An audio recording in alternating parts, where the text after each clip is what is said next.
హాస్టల్లో ఉంటూ simple upma prepare చేసుకోవాలో ఈ వీడియోలో చూపిస్తాను రండి. కొద్దిగా ఆనియన్స్ తీసుకోండి, కొద్దిగా టమాటో తీసుకోండి, కొద్దిగా కరివేపాకు తీసుకోండి, కొద్దిగా మిర్చి తీసుకోండి. ఇందాక చూపించిన వెజిటేబుల్స్ ని ఇలా సన్నగా కట్ చేసేసుకుందాం. ఇండక్షన్ మీద గిన్నె పెట్టేసుకుందాం. కొద్దిగా ఆయిల్ వేసేసుకుందాం. కొద్దిగా ఆవాలు జీలకర్ర వేసుకుందాం. మనం ప్రిపేర్ చేసుకున్న కరివేపాకు వేసుకుందాం.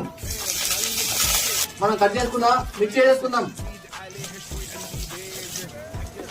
ఒక 1 మినిట్ వేయించుకుందాం. ఒక 1 మినిట్ వేగిన తర్వాత టమాటా ఆనియన్ వేసుకుందాం. కొద్దిగా కలిపెట్టుకుందాం.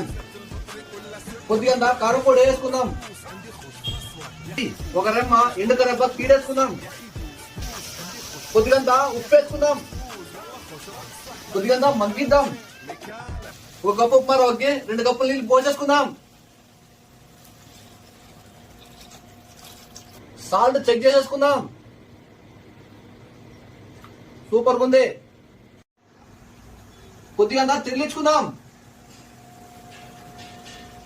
బాగా తిరుగుతున్నప్పుడు ఇందులోకి బంచి రవ్వ వేసేసుకుందాం.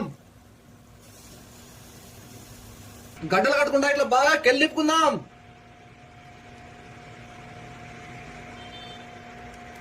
ఇట్లా బాగా కెళ్ళిప్పుకున్నాక కొద్దిగా సేపు ప్లేట్ మూసి పెట్టుకుందాం.